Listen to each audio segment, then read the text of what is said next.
This man was born on a giant, live, custom-built island called Taoyuan. From the moment he was born, his life was broadcast live 24 hours a day with 5,000 cameras monitoring his every move. The show is called The Truman Show, and all the people on it are actors. Except for Truman. The show has been on for 30 years and by now Truman has a family and a steady job as an insurance agent. Every morning he would look in the mirror and talk to himself before leaving for work at the urging of his wife. The neighbors are waiting outside the door to record Truman's greetings, including the old man next door and his spotted dog, who are in fact regular NPCs arranged by the director, although they would appear on time every day. The simple Truman never had any doubts about it, until the day a prop light fell from the sky and hit a place not far from Truman. This reality show scam with no script or lines slowly revealed itself. In order to keep Truman from suspecting what had just happened, the team quickly went on the car radio to disguise the accident as an airplane malfunctioning as it passed by. Their explanation made sense, and with the soothing music, Truman was able to quickly put the incident behind him as he made his usual trip to the newsstand near the office to pick up the latest fashion magazines for his wife. Halfway there, he met a pair of twin brothers who he thought were trying to buy insurance for him, but instead,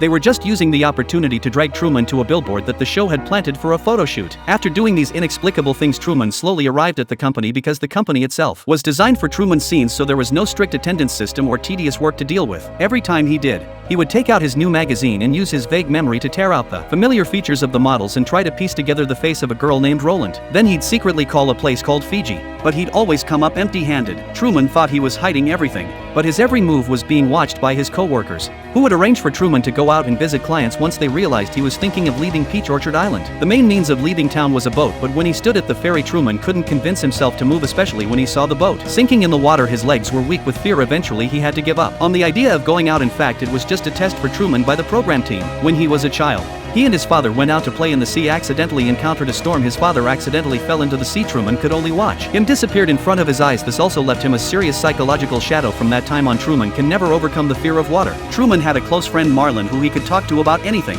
and he suddenly expressed to Marlin the idea of quitting his job and going to the other side of the world, to Fiji. Then he told his wife that he was thinking of going to Fiji, and she brought up the car payment and the mortgage and reminded Truman that the money they had left was barely enough to make ends meet and they didn't have any money left for traveling. And he urged Truman not to be impulsive. He thought this would stop Truman's thoughts of going away, but it turns out that the program's plan was 100 times worse than it should have been. That day, on his way to work, Truman suddenly saw his father, who had been gone for many years. On his way to work,